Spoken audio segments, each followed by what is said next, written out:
कुछ ऐसी उपलब्धियां उन्होंने अपनी लाइफ में ली हैं जिससे मैं इम्प्रेस हुई हूँ और मुझे लगा कि मुझे उनका वीडियो बनाना चाहिए। तो हर प्रोविंस का अपना नर्सिंग का रजिस्ट्रेशन का प्रोसेस है, लाइसेंस लेना पड़ता है। कॉस्टली आपको लगता है क्योंकि आप इंडिया और यहाँ का ह्यूज डिफरेंस है, $1 ₹6, तो उसको कन्वर्ट करते करते आप पागल हो जाते हो। तो क्या क्या ऑप्शंस मिल जाते हैं? जैसे आपने लाइसेंस लिया था, लाइसेंस पे क्या क्या ऑप्शन मिल जाते हैं जॉब आप के? हॉस्पिटल्स में जॉब कर सकते हो। जो आरपीएन्स होते हैं उनका स्कोप ऑफ प्रैक्टिस कम होता है as compare to registered nurse. I started teaching nurses here. I taught in Sheridan College. अच्छा, शेरिडन कॉलेज में भी उन्होंने पढ़ाया है। और Then I worked as an RN in Trillium Health Partners, Credit Valley Hospital. Internationally educated nurses उनको licence नहीं मिलता and बिना licence they cannot work in the hospitals. वो बहुत अच्छा किया है। I still feel एम्स के जैसी नर्सेस कनाडा प्रोड्यूस नहीं करता। जब हम लोग इंडिया में जॉब करते थे तो स्पेशली गवर्नमेंट सेक्टर में जॉब करते थे, बहुत पॉलिटिक्स होती थी। आप चाहे हॉस्पिटल के सीईओ हो, आप चाहे हॉस्पिटल के क्लीनिंग डिपार्टमेंट के पर्सन हो, सेम ट्रीटमेंट मिलता है। Everyone gets the same respect.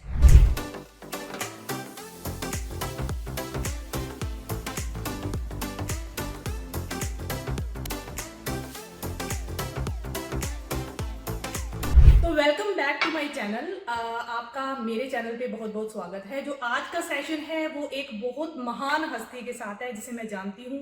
वो मेरे हस्बैंड के क्लाइंट हैं और मैंने उनसे टाइम मांगा और ये मेरी बहुत ही सौभाग्य की बात है कि उन्होंने मुझे टाइम दिया। और ये बहुत ही हैपनिंग वीडियो रहने वाला है क्योंकि मैं बहुत सारे कमेंट्स, बहुत सारे ऐसे मैसेज मेरे सब्सक्राइबर मुझे करते हैं कि नर्सिंग के बारे में बताइए कि नर्सिंग में हम कैसे आ सकते हैं। और एक मोस्ट डिमांडिंग जो सा यहाँ पर प्रोफेशन है मेरे अकॉर्डिंग है यहाँ पर। और क्योंकि कोविड बीच में आया था और बहुत सारी ऐसी चीज़ें हुई हैं जिसकी वजह से नर्सिंग की डिमांड जो पहले थी वो दुगनी तिगुनी हो गई है। तो आज मेरे साथ हैं मिस रोजी। वो अपनी इंट्रोडक्शन खुद ही देंगी क्योंकि मैं इतना नहीं उनके बारे में जानती, बस मैं ये जानती हूँ कि she is a very nice person और मुझे उनका एटीट्यूड, उनका बिहेवियर बहुत अच्छा लगता है और तभी मैं आज हूँ उनके साथ और उनका इंटरव्यू लेने आई हूँ। कुछ ऐसी उपलब्धियाँ उन्होंने अपनी लाइफ में ली हैं जिससे मैं इम्प्रेस हुई हूँ और मुझे लगा कि मुझे उनका वीडियो बनाना चाहिए। तो आज ये वीडियो स्टार्ट करते हैं। सबसे पहले मैं रोजी के से बात करूँगी और उनसे पूछूँगी कि आप पहले अपनी एक शॉर्ट इंट्रोडक्शन दे दीजिए और फिर हम 5 क्वेश्चन जैसे मैं कवर करती हूँ वही वाले कि वो कैसे आए कनाडा और यहाँ पर इनिशियली उनका क्या स्ट्रगल रहा था, उन्होंने कौन सी जॉब ली और फिर उसके बाद स्ट्रगल करते करते उन्होंने क्या उपलब्धियाँ अचीव की और लास्ट में कि उन्हें कनाडा की कौन सी ऐसी 5 से 6 बातें हैं जो कि इंडिया से डिफरेंट लगती हैं और बेटर लगती हैं। तो स्टार्ट करते हैं रोजी। हेलो एवरीवन, योगिता बोल रही है महान हस्ती। कोई महान हस्ती नहीं हूँ। I came to Canada in 2012, May 2012। आज भी मुझे याद है हम लोग आए। We came to Toronto first. यहाँ 2 दिन I stayed with one of my cousin and then we move to Calgary Alberta क्योंकि मेरी फ्रेंड वहाँ पर थी। मेरा बैकग्राउंड हेल्थ केयर का है। इंडिया में I did my graduation in nursing from AIIMS. 4 साल का BSc honours nursing I did from AIIMS. Then I did my masters in health care administration. तो मेरी फ्रेंड कैलगरी में थी। She told me why don't you guys come here, it's good, you will like it. हमने सोचा ठीक है, we will try. तो हमने स्किल्ड वर्कर कैटेगरी में अप्लाई किया, हमारा PR आ गया। So it was me, my husband and my daughter who was 5 that time. हम लोग टोरंटो 2 दिन लगा के we went to Calgary to my friend because I needed guidance. वो मतलब जब आप इंडिया में थे तो तब आपके माइंड में क्या था कि आपको, क्योंकि आपकी ग्रेजुएशन बहुत अच्छी जगह से हुई थी, फिर पोस्ट ग्रेजुएशन हुई, क्योंकि आपका ऑलरेडी इंडिया में एक फ्यूचर ब्राइट फ्यूचर था। हर कोई एम्स से ग्रेजुएशन नहीं करता। तो आपको फिर भी ऐसा क्यों लगा कि हाँ Canada is a better place to live और मेरे को अपनी लाइफ शुरू करनी चाहिए वहाँ पर? इनिशियली तो आपको वही आपके माइंड की जो भी फीलिंग थी वो आप शेयर करनी है हमारे से। हमें था कि एक्सप्लोर करते हैं या what is the different lifestyle. Delhi में I was working with Fortis Health Group as a quality nurse manager. She was working with Fortis. ये भी एक बहुत बड़ी अचीवमेंट है उनके लिए। और फिर वहाँ से कनाडा आना सबसे पहला जो माइंड में रहता है ना वो ये रहता है कि एक्सप्लोर करते हैं। तो जो ये एक्सप्लोर करने का अंदर भाव रहता है ना, उसकी वजह से हम ज़्यादा मोटिवेट होते हैं एज़ कम्पेयर टू। ठीक है, पैसा कमाना तो रहता ही है, एनवायरनमेंट अच्छा रहता ही है, तो एक माइंड में होता है कि कनाडा एक अच्छी कंट्री है, चलो चलते हैं, एक्सप्लोर करते हैं। अब वेल सेटल तो हो ही गए हैं, हमारी एजुकेशन अच्छी है और हम अच्छा कमा रहे हैं, तो चलो क्यों ना एक ट्राई मारते हैं। बस यही था, एक्सप्लोर करते हैं। थोड़ा सा नर्वसनेस थी कि फिर से जीरो से स्टार्ट करना Yeah, पड़ेगा, yeah. बट कहीं ना कहीं विश्वास भी था कि if we can work hard we can achieve everything. तो जस्ट विद दैट फीलिंग हम लोग अपनी 3 सूटकेस उठा के, me, my husband and my daughter, हम लोग आ गए कनाडा। तो आपकी फैमिली में कौन कौन था? आपकी मदर या आपकी ऐसी कोई रिस्पॉन्सिबिलिटीज थी जिनको आपको छोड़ के जाना लग रहा था कि हम अपने पेरेंट्स को छोड़ के जा रहे हैं, ऐसा कुछ? मेरी mother in law, father in law अकेले हो गए थे। मेरे हस्बैंड 2 ब्रदर हैं, बड़ा भाई was in America already. Okay.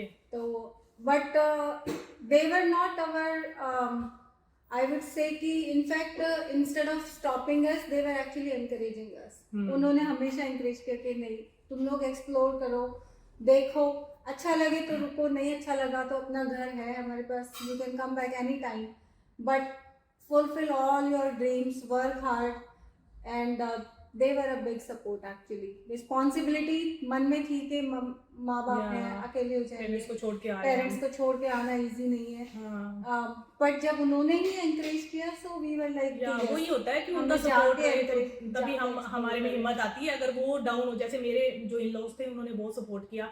वो तो मतलब जैसे ही मेरा वीजा आया तो उन्होंने 10 जगह फोन मिला दिया और वहां से मेरे को फोन आ रहे हैं, तो मुझे लगा कि वो तो ऑलरेडी बहुत खुश है मतलब इस चीज में। जब वो खुश थे तो हमारे अंदर ऐसे आने लग जाता है कि चलो चलते हैं। तो फिर पेरेंट्स का सपोर्ट था और फिर आप आ गए यहाँ पर। हाँ जी। तो 2 दिन टोरंटो में लगा के मैंने अपनी फ्रेंड के पास कैलगरी स्टे किया थोड़ा दिन, बिकॉज नर्सिंग एक बहुत ग्रोइंग प्रोफेशन है यहाँ पे, but the only drawback is आपको लाइसेंस लेना पड़ता है, और उसके लिए मुझे मेरी फ्रेंड की गाइडेंस चाहिए थी, and I was so lucky to have her. उसने मुझे गाइड किया कि लाइसेंस के लिए कौन से एग्जाम्स चैलेंज करने हैं, अप्लाई कैसे करना है। वो उसने मेरे साथ एम्स से नर्सिंग की थी। ओके।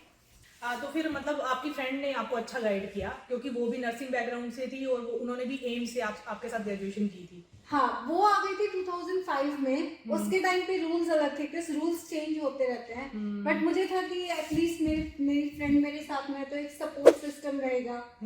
तो वहाँ कैलगरी में मैंने उनका जो नर्सिंग एसोसिएशन होता है, कारना करके वो होता है, Calgary Alberta registered nursing association. तो हर प्रोविंस का अपना नर्सिंग का रजिस्ट्रेशन का प्रोसेस है, लाइसेंस लेना पड़ता है। और यहाँ मैं ये भी बता दूं कि आप जब इंडिया में कोई भी एजुकेशन लेते हो, वो यहाँ पर जब भी कोई ऐसा स्पेशली प्रोफेशनली आपको नर्सिंग, डॉक्टर, इंजीनियर कुछ भी ऐसा प्रोफेशन ऑप्ट करना है तो उससे पहले आपको लाइसेंस लेना पड़ेगा। और मेरे अकॉर्डिंग तो अभी तक हम जिस भी फील्ड में गए हैं उस फील्ड में लाइसेंस की ज़रूरत होती है। और हर प्रोविंस का नर्सिंग का अलग प्रोसीजर रहता है। वो आपको जब तक आप इंडिया में नहीं है, जैसे मेरे को रोजी ने बताया था, इंडिया में आप उसकी रिसर्च करके आओ कि आपको इस प्रोविंस में जाना है तो यहाँ पर क्या रूल रेगुलेशन है, कौन सा लाइसेंस लेना पड़ेगा, कहाँ कहाँ जॉब मिलेगी, क्या क्या स्कोप है। क्योंकि ये देश बहुत महंगा है, मैंने पहले भी आपको बताया था। जब आप उस चीज़ की रिसर्च करते हो उसी में ही आपकी बहुत बड़ी रकम निकल जाती है, आपको रेंट देने में और आपके खाने पीने में, उन सब चीज़ों में। तो जैसे योगिता बोल रही है, द बेस्ट थिंग इज कि जब आप इंडिया में हो और किसी ऐसे प्रोफेशन में हो कि जिसके लिए आपको लाइसेंस की ज़रूरत पड़ सकती है, बेस्ट कि आप मोस्ट पार्ट आप इंडिया में करके आओ, चाहे वो एग्ज़ाम चैलेंज करने की प्रिपरेशन है। तो नर्सिंग के लिए जो एग्ज़ाम होता है, पहले CRNE एग्ज़ाम होता था, अभी इन्होंने चेंज करके NCLEX RN कर दिया, जो USA का भी लाइसेंसिंग एग्ज़ाम है। तो उसकी आपको अगर कोचिंग लेनी है तो वो आप इंडिया में करो। IELTS की कोचिंग लेनी है इंडिया में करो, एज कम्पेयर टू यहाँ आके करने की, because it would be very costly and it would B hard, क्योंकि आप नए नए आते हो। तो ये जो आपने 2 एग्जाम बताए हैं पूरे मतलब स्टैंडर्ड एग्जाम है कि ये प्रोविंस की हैं? प्रोविंस ये हर एक प्रोविंस के अलग रेगुलेशंस है to give you eligibility to write this exam. आप सीधा एग्जाम नहीं लिख सकते हो। जैसे मैं ओंटारियो में हूँ, तो NCLEX लिखने के लिए पहले मुझे इनका एक और एग्जाम चैलेंज करना पड़ा, जिसको OSCE बोलते हैं, OSCE, जिसका एक ही चांस होता है।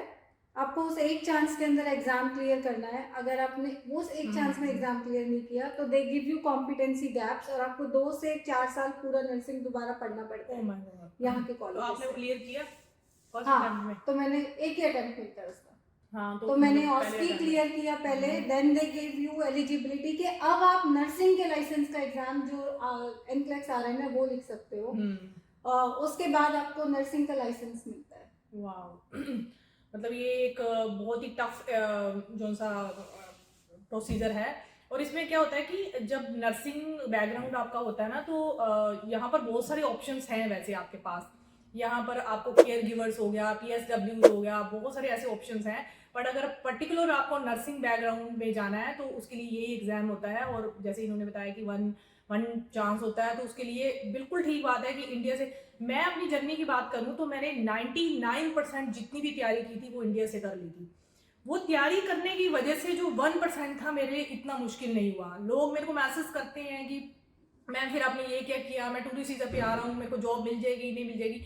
मैंने आपको बताया ना कि इस देश में आके आपको बहुत ज़्यादा कॉस्टली आपको लगता है, क्योंकि आप इंडिया और यहाँ का ह्यूज डिफरेंस है। $1 ₹6, तो उसको कन्वर्ट करते करते आप पागल हो जाते हो। तो पहले प्रिपेयर करके आओ whatever the field you want to choose. आपको लगता है आपको ड्राइविंग चूज करनी है, लाइसेंस लेना है, अभी मेरे को ट्रक ड्राइवर के बहुत आ रहे हैं, तो वो पहले रिसर्च करके आओ। रिसर्च करे बगैर आप, और ठीक है आपको लगता है कि आपको कोई रिलेटिव है उससे पूछो, वीडियोस देखो, बहुत सारे ऐसे प्लेटफॉर्म है, यहाँ तक कि फेसबुक के ग्रुप्स बने हुए हैं, डेडिकेटेड ग्रुप है, नर्सिंग के ग्रुप हैं, आप उनमें जुड़ो, क्वेश्चंस पूछो और उसकी एक रिसर्च की लिस्ट तैयार करो और आप डेफिनेटली सक्सीड होगे। जैसे कि मैं हर वीडियो में आपको मोटिवेट करती हूँ। अब इट्स अप टू यू कि आप उसको लोगे या फिर उसको पॉजिटिव लोगे या फिर उसको टफ लोगे, वो आप पे ही है। तो उसके बाद आप यहाँ आ गए, आपने लाइसेंस ले लिया, और फर्स्ट जॉब कौन सी आपने ऑप्ट की थी? तो सबसे पहले मैंने अल्बर्टा का लाइसेंस लिया क्योंकि मैं अच्छा। अल्बर्टा में थी। तो अल्बर्टा में RN का लाइसेंस नहीं लिया था मैंने।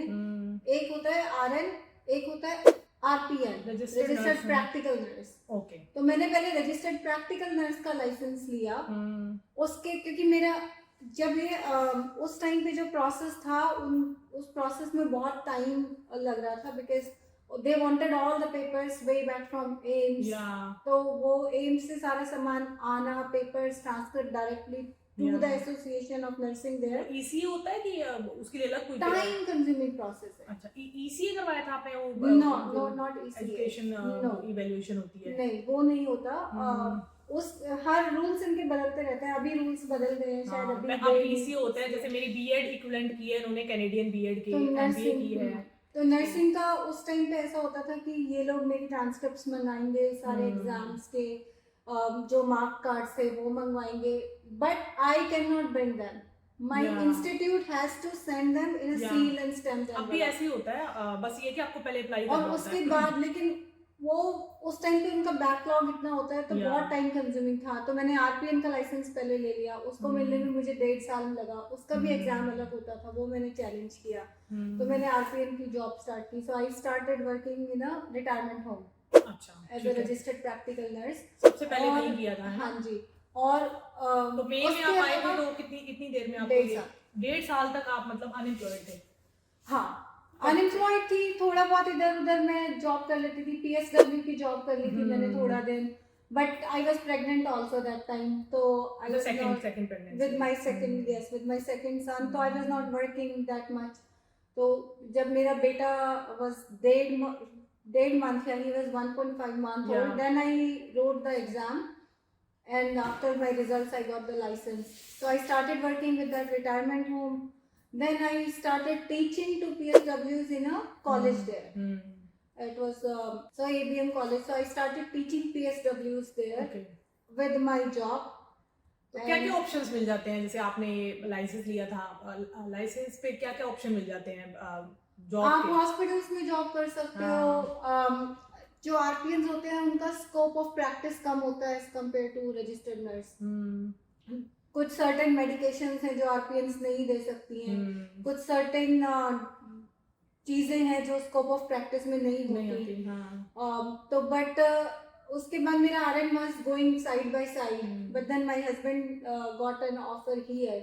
तो हम 2016 में यहाँ मूव हो गए। 3 साल Ontario मैंने में। वहाँ पे काम किया हम्म एज एन आरपीएम। फिर हम ओंटारियो में मूव हो गए, तो मुझे दोबारा अपना पूरा प्रोसेस स्टार्ट करना पड़ा, बिकॉज अल्बर्टा में प्रोसेस अलग था।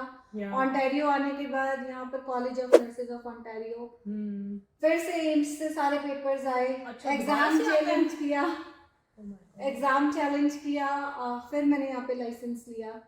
Then again I started teaching nurses here, I taught in Sheridan College. अच्छा, शेरिडन कॉलेज में भी उन्होंने पढ़ाया है। और Then I worked as an RN in Trillium Health Partners, Credit अच्छा। Valley Hospital, in the dialysis unit. Covid के time पे भी I was working clinically there अच्छा, इन dialysis unit. कोविड में कैसा रहा आपका? मतलब जॉब का तो ठीक ही होगा आपका, क्योंकि उस टाइम नर्सिंग फील्ड में तो बहुत डिमांड थी, कुछ भी हो जाए। डिमांड तो हमेशा ही थी नर्सेज की, बट नर्सेज की प्रॉब्लम होती है, उनको जो इंटरनेशनली एजुकेटेड नर्सेज हैं उनको लाइसेंस नहीं मिलता, एंड बिना licence they can not work in the hospitals, so they work as PSWs। तो थोड़ा हेक्टिक हो जाता है क्योंकि शॉर्टेज है नर्सेज की, सप्लाई कम है, डिमांड ज़्यादा है। तो कोविड के टाइम पे भी वही था, but we pulled through, it was okay. Struggles मतलब इस वजह से ज़्यादा नहीं रहे क्योंकि पीछे से आपका बैकग्राउंड बहुत स्ट्रॉन्ग था, और यहाँ भी आपने मतलब उसको क्रैक कर लिया एग्जाम वगैरह को। Struggles, I always feel, Yogita, is your state of thinking mind. only. It's just state of mind. या हम लोगों ने आने के बाद कुछ महीने बेसमेंट में भी रहे, कुछ हाँ। लोगों को लगता है वो स्ट्रगल है, हमें लग रहा था कि no, it is a phase, Phase it of is a life, challenge, yeah. We don't take it as a struggle and we have to overcome. So I think we were here only 9-10 months, but we bought our house in Calgary. वो दो चीजें होती है। मतलब मैं अपनी personal feeling बताती हूँ कि कई बार मैं काम कर रही होती हूँ ना, तो मैं इतना हार्ड वर्क कर रही होती हूँ, तो एक दो बार मेरी आंखों में आंसू आ गए उस टाइम ना, तो मैं जैसे रोने लगी कि सो मच स्ट्रगल। इंडिया में ऐसा नहीं हुआ था कि मेरे को फिजिकली इतना काम करना पड़ा। तो फिर जब अगर उसको मैं नेगेटिव देख रही हूँ तो मैं क्यों आई, मैं इतनी मेहनत कर रही हूँ। अगर पॉजिटिव देख रही हूँ, फिर काम तो मिल रहा है, मतलब तुम तो कहते हो जॉब ही नहीं है, फिर अब इसका मतलब काम मिल रहा है, तुम कर रहे हो, पैसे मिल रहे हैं, तो फिर किस बात का स्ट्रगल है? तो फिर पॉजिटिव लोगे तो फिर दैट्स गुड फॉर यू कि तुम जॉब मिल रही है, तुम्हें काम मिल रहा है। हाँ ठीक है, फिजिकली डिमांडिंग है, तो वो लॉन्ग टर्म में तो अच्छा ही होने वाला है It all हमारे लिए। depends. You can take it as a struggle, हाँ, you can yeah. take it as a challenge, and you can try Yeah. to overcome the challenge. और इस चीज के लिए So लोग me and my तरसते हैं। husband, हम दोनों personally, we don't mind struggles. We take it as a challenge because only then you can succeed in वो life. वैसे भी हरियाणा का खून है, तो वो लोग इतनी जल्दी गिव अप नहीं करते। ना, ना. रो लेंगे, पिट लेंगे, लेकिन वो अंदर इतनी शक्ति रखते हैं कि उसको ओवरकम कर लेंगे। Yes. No. By God's grace, हमें कभी ऐसे दिक्कत आई भी नहीं। हाँ। हमें बहुत अच्छे लोग मिले, हम जिनके साथ भी जुड़ते चले गए, they were all very nice. तो और Basement के बाद फिर बेसमेंट के बाद 9 महीने बाद हमने अपना घर खरीद अपना घर ले लिया। आप दोनों की जॉब थी, उसके बेस पे आपने मतलब हस्बैंड की जॉब थी, आई वाज तो just working part time because I was अच्छा। प्रेग्नेंट। अच्छा। तो बट हस्बैंड की जॉब थी, उनको भी जॉब करने में इनिशियली स्ट्रगल हुआ था, कुछ महीने जॉब नहीं मिली थी। उनकी क्या फील्ड थी? He is an environmental civil engineer. अच्छा। तो इनिशियली जॉब नहीं मिली थी, but we were prepared. In fact उन्होंने अपना ट्रकिंग का सब लाइसेंस ले लिए थे कि इन केस जॉब नहीं मिली तो will do anything, will see how it works.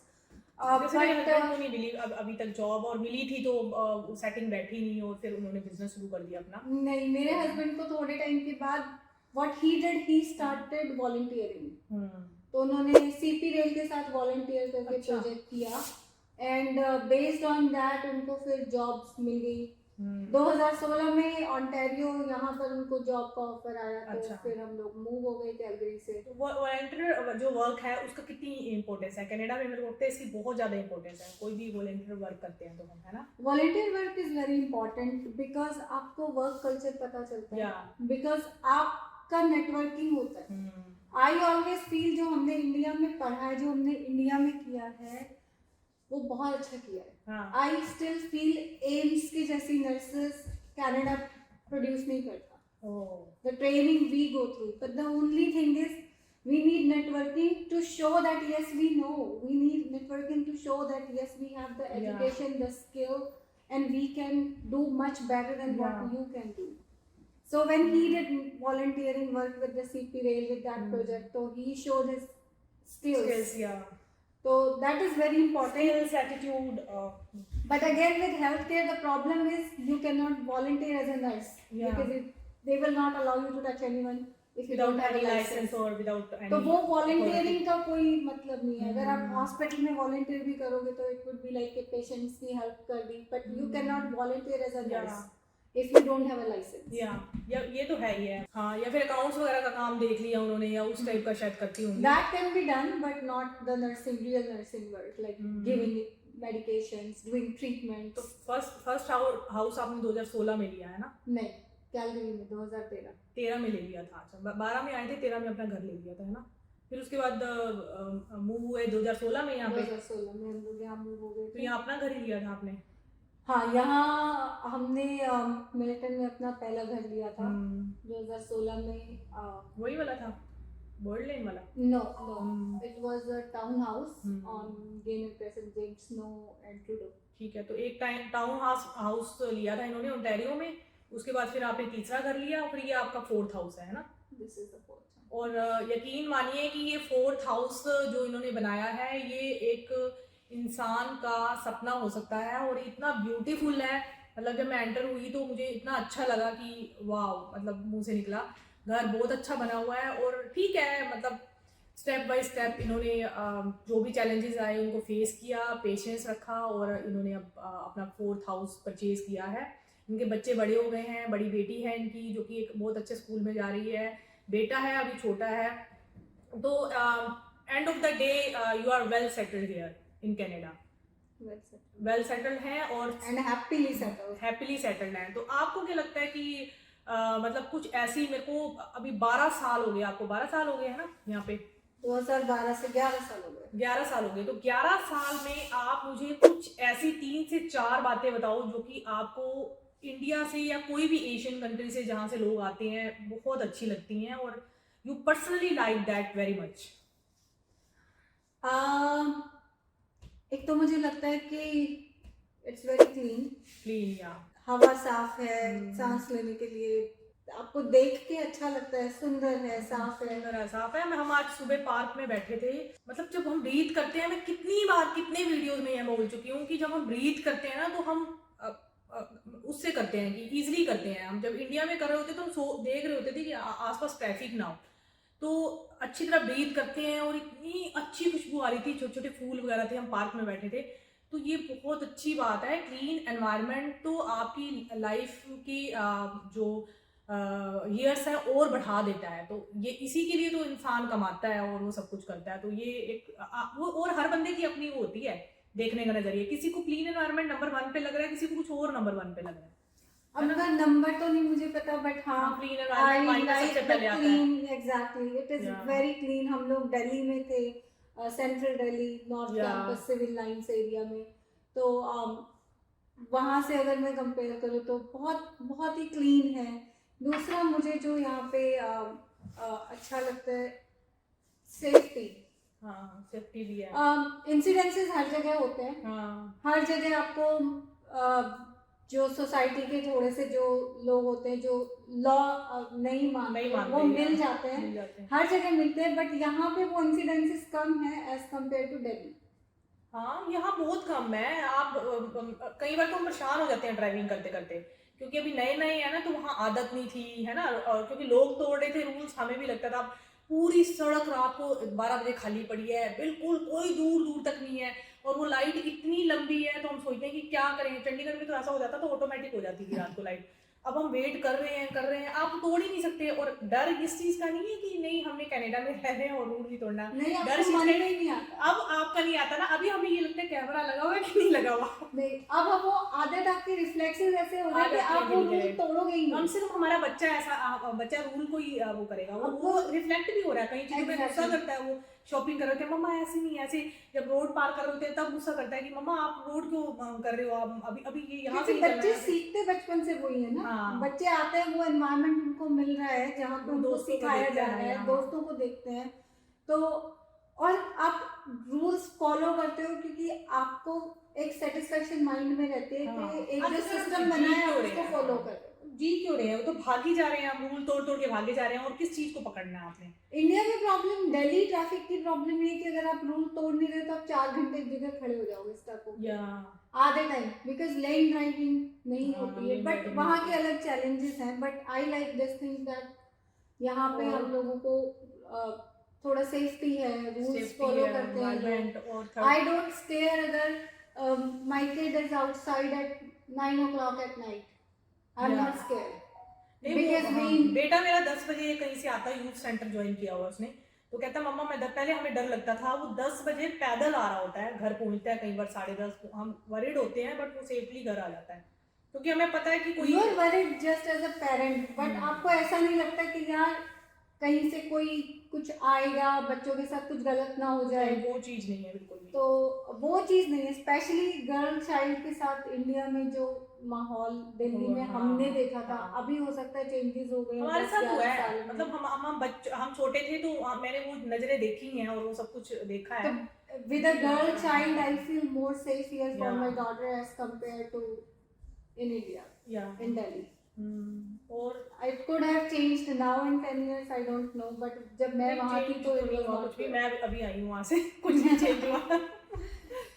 और तीसरी चीज जो मुझे अच्छी लगती है, वर्क एनवायरनमेंट। Work ethics. इससे पहले सुमन मैम का इंटरव्यू मैंने लिया था, उन्होंने सबसे पहली बात वर्क एथिक्स कही थी कि मतलब जब काम करना है तभी करना है, बेफालतू प्रेशर नहीं है और वो सब कुछ। Work ethics, work environment is very good. या इंडिया में ऑफ कोर्स कॉर्पोरेट कंपनीज में, कॉर्पोरेट हॉस्पिटल्स में, मैंने गवर्नमेंट हॉस्पिटल में भी इंडिया में जॉब की थी। उसके बाद फोर्टिस में I was working as a quality nurse manager. तो वहाँ पे स्टिल कॉर्पोरेट वर्ल्ड में still it was better, but यहाँ पे क्या है कि when you go to work you don't have any pressure. If Yeah. you are doing your work diligently, if you are doing your work with 100% efforts, you get success there. या आपको किसी की India में जैसे होता था कि अब तो खैर काफ़ी चेंजेस हो गए इंडिया में भी, कॉर्पोरेट वर्ल्ड में, बट जब हम लोग इंडिया में जॉब करते थे तो स्पेशली गवर्नमेंट सेक्टर में जॉब करते थे, बहुत पॉलिटिक्स होती थी, पॉलिटिक्स होती थी। तो एक बहुत बड़ा रीजन। यहाँ पे आप जाओ, आप अपना काम करो, दैट्स इट, और हाथ झाड़ के वापस आ जाओ। You no one is going to blame you, no one is, if you are doing your 100%, if you have any issue you can go to your senior colleagues, they are very helpful. That's what I have found till now. People can have different experiences, but with me I found that the work culture is very वो good. मुझे भी ऐसे ही लगा, work culture बहुत अच्छा है, और आप फिर खुद भी ऐसे ही हो जाते हो।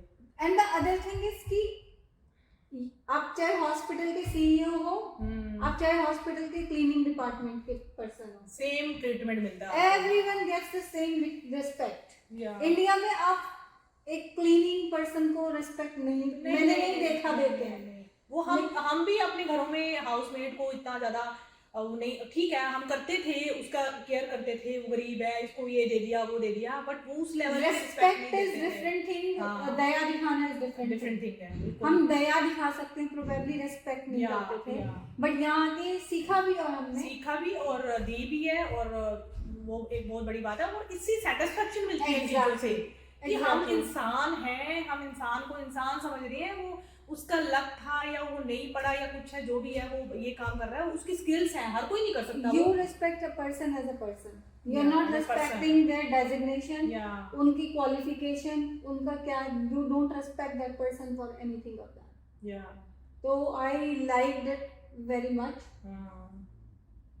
तो ये कुछ चीजें जो मुझे लगी, तो मुझे लगा कि बहुत बहुत पीसफुल है, आपको किसी से फिर कोई एक मतलब मेरे को नहीं सबसे है। बड़ी बात लगती है कि देश सुंदर है, कि आप कहीं भी घूमते हो फिरते हो, मतलब इंडिया में इतनी फ्रिक्वेंटली हम जा नहीं सकते थे, कहीं भी टिकट्स करवानी है कुछ है, यहाँ पर आपके नेक्स्ट डोर में, नेक्स्ट नेबरहुड में कुछ ना कुछ ऐसा है कि आप इंजॉय कर लेते हो, स्प्लैश पैड्स हैं, या मतलब गर्मियों में तो काफ़ी है, सर्दियों में भी काफ़ी अपॉर्चुनिटीज़ होती हैं। तो एक ये भी है कि ये भी एक रिक्रिएशनल एक्टिविटीज़ का पार्ट है कि हम लाइफ में थोड़ा चेंज के लिए कहीं ना कहीं जाते हैं बीच पे, और यूएस बिल्कुल पास है, 2-3 घंटे की ड्राइव, अपना बाय एयर आप चले जाते हो, आप कहीं भी घूम आते हो। और अगर 2-3 आपको घंटे कुछ में visa बॉर्डर है भी क्रॉस कर लेते हो बाय कार जाके, डिट्रॉइट से जाओ 3 घंटे बाद बॉर्डर आ जाएगा। तो हाँ, वो बफलो आ जाता है ना, शायद 2 घंटे की ड्राइव है। तो डिट्रॉइट के लिए आई थिंक 3 घंटे कुछ के बाद ही हाँ, बॉर्डर आ जाता है, हाँ। और अगर नियाग्रा से क्रॉस करना है तो इट्स लाइक तो आप 1 आवर। हाँ, आप वर्ल्ड एक्सप्लोर कर सकते हो। तो ये कुछ बातें हैं जो कि कनाडा की मैं हर वीडियो में आपको बताती हूँ। मेरे को तो अभी फील हो रहा है, आप ये देखो, ये तो ऑलमोस्ट 11 सालों से हैं और ये भी सेम बातें कह रही हैं। वर्क एथिक्स, एनवायरनमेंट, यहाँ के एजुकेशन, यहाँ के लोग और यहाँ के लोगों का एटीट्यूड, ट्रैफिक रूल्स, वो सभी चीज़ें हैं जो कि कनाडा की हमें बहुत अट्रैक्ट करती हैं। और जो मेरे सब्सक्राइबर हैं सभी स्ट्रगल कर रहे हैं आने के लिए, तो मैं आपको सिर्फ एक ही बात कहना चाहूँगी कि सबसे पहले फोकस करो, डिसाइड करो कि what is your motive to come here. तुम्हारा मोटिव क्लियर होना चाहिए और उस मोटिव को जी जान से पाने के लिए वहीं बैठ के रिसर्च करो और उस रिसर्च के बेस पे यहाँ पर आके काम करो, हार्डवर्क करो और डेफिनेटली आपको मंजिल मिलेगी। हाँ, किसी की लाइफ में ये भी एक बात है, स्ट्रगल ज़्यादा होते हैं, किसी के कम होते हैं, बट अगर आप फोकस्ड हो तो कुछ ना कुछ रिजल्ट तो आपको अपनी टाइम में आएगा ही। पॉजिटिव रहो, बस मैं इतना ही कहना चाहूँगी। तो आज का इंटरव्यू मैं यहीं पर फिनिश करती हूँ। मैं अपने दिल से रोजी मैम का थैंक यू बोलना चाहूँगी। उन्होंने टाइम दिया, एक अच्छी सी कॉफ़ी पिलाई, वो भी फैंसी कप्स में, इंडिया के कप्स में और ये टिक्कियाँ भी खिलाई मुझे और अपना टाइम दिया, जो कि बहुत ही प्रीशियस टाइम है, आई नो दैट। तो थैंक यू सो मच। यहाँ पर मैं वीडियो खत्म करती हूँ। Any time Yogita. और अगर सब्सक्राइब नहीं किया तो कर लो। आगे भी मैं ऐसे इंटरव्यूज लाती रहूँगी और आई होप कि वो आपके लिए बहुत ही यूजफुल होंगे। Thank you so much. Subscribers, please subscribe to Yogita's videos. She's such a dear friend. She's very Thank you so hardworking and much. she can Thank you guide so you. much.